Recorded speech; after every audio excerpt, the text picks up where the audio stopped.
دره پشغور در ولسوالی خنچ ولایت پنجشیر. دره‌ای که زیبایی‌هایش پس از سرازیر شدن این سیلاب‌های ناشی از لغزش یخچال‌های طبیعی کوه‌های پنجشیر اکنون به ویرانه مبدل شده است. سر صدا برآمد، مردم فایر شد، بیرون برآمدیم صاحب، همین صدای سیل آمد.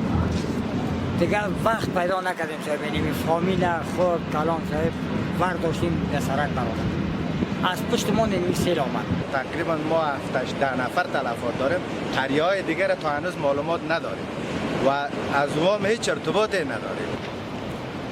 بسیاری از خانواده‌ها در نتیجه این رویداد از خانه‌هایشان بجا شده و در بی‌سرنوشتی به سر می‌برند.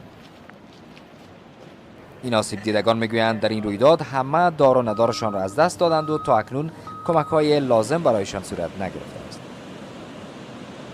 این نقطه‌ای که من نشستم این ملک زمین از ماست. مثل ما هزاران نفر دیگه بیجا شده. تقریبا 2000 خانه مطلق تخریب شده.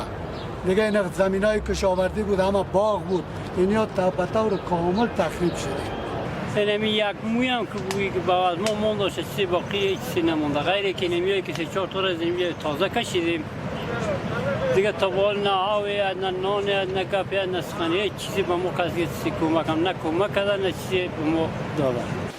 مقام‌های حکومت محلی ولایت پنجشیر جان باختن 6 تن را در این رویداد تایید می‌کنند، اما می‌گویند این ارقام در حال افزایش است. 400 خانه مسکونی البته تخریب شده کلاً و در مجموع کل قریه پشغور یکی از قرای چهارگانه 4 قریه سی اول هست کاملا متاثر شده.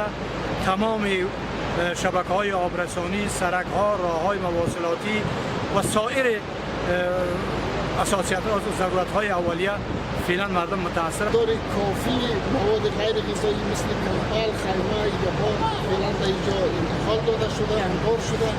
یک مقدار وجود نقدی دیگه هم در سطح ولایت وجود داره. برخی از منابع دیگر در این ولایت در مورد تلفات ناشی از این حادثه میگویند 14 تن جانشان را از دست دادند. سرازیر شدن سیلاب‌ها از حوادث طبیعی در ولایت پنجشیر معمول است که مردم به خصوص در روستاهای آن بیشتر با این آسیب‌های طبیعی عادت دارند.